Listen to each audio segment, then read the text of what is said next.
මිල අඩුවීමක් වෙන්නේ නැහැ කිසිසේත්ම මේ මාසයේ හෝ ඊළඟ මාසේ බොහෝ දුරට සැප්තැම්බර් විතර වෙනකන්. ඒ නිසා ඔබට සම්බුදු තෙමුකුල බැතියෙන් සමරන්න පැලවත්තේ වොෂින්ටන්ලාට දවස් දෙකක් නිවාඩු දීලා තියෙනවා නම් කරන්න දෙයක් නැහැ. ඊයේ නිවාඩුව ගත්තාද උදෑසනම වාර්තා කරන්න ඔයගොල්ලෝ හොදන්න රෙදි කන්දක් ඉතුරු වෙලා තියෙනවා.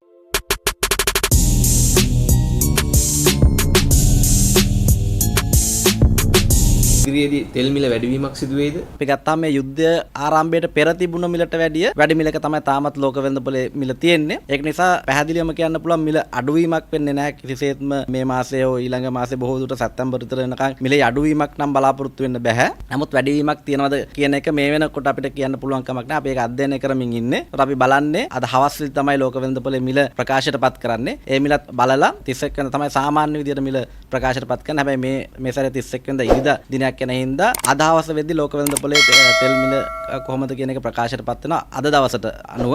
ඒ සියල්ල බලලා ඒ සම්බන්ධයෙන් තීරණයක් ගන්නවා. මේ ගානටම තියෙනවද සුළු වැඩිවීමක් වෙනවද කියන එක තමයි අධ්‍යයනය කරන්න ඕන. හැබැයි පැහැදිලිවම විශාල වැඩිවීමක් නම් එන්නේ නැහැ. මොකද ඒ සම්බන්ධයෙන් අනියත බියක් ඇති කරන්න ඕන.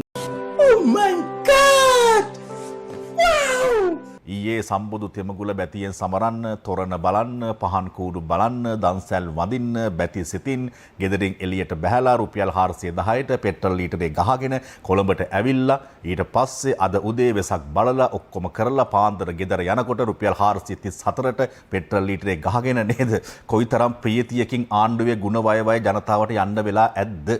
අපි දැක්ක පහුගිය දවසක මේ නිලධාරීන් ඇවිල්ලා තෙල් මිල අඩු වෙන්නේ නෑ වැඩි වුණොතින් තමයි ඔය වගේ අනාවැකි කිය ගියා.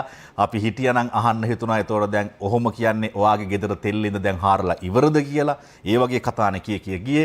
ඒ නිසා ඔබට සම්බුදු තෙමුකුල බැතියෙන් සමරන්න පැලවත්තේ වොෂින්ටන්ලාට දවස් දෙකක් නිවාඩු දීලා තියෙනවා නම් කරන්න දෙයක් නැහැ. ඊයේ නිවාඩුව ගත්තාද උදෑසනම වාර්තා කරන්න ඔයගොල්ලෝ හොදන්න රෙදි කන්දක් ඉතුරු වෙලා තියෙනවා. අද සිට ඔබට හැකියාව තිබෙනවා ලෝකයේ අනෙක් රටවල් වල අපි දන්නේ නැති රටවල් වල තෙල් මිල හොයාගෙන ගිහිල්ලා ප්‍රස්තාර ගහලා ලංකාවේ මේ ගණන් වුණාට පිට රටවල් වල මේ ගාන තමයි තෙල් දෙන්නේ. කොයිතරම් වැඩ තියෙනවද? ඒ chart හදන්න තියෙනවා. ඒවා සමාජ මාධ්‍යට දාන්න තියෙනවා, රෙදි හොදන්න තියෙනවා. නේද? තෙල් මෙහෙම තමයි දෙන්න වෙන්නේ කියන්න තියෙනවා.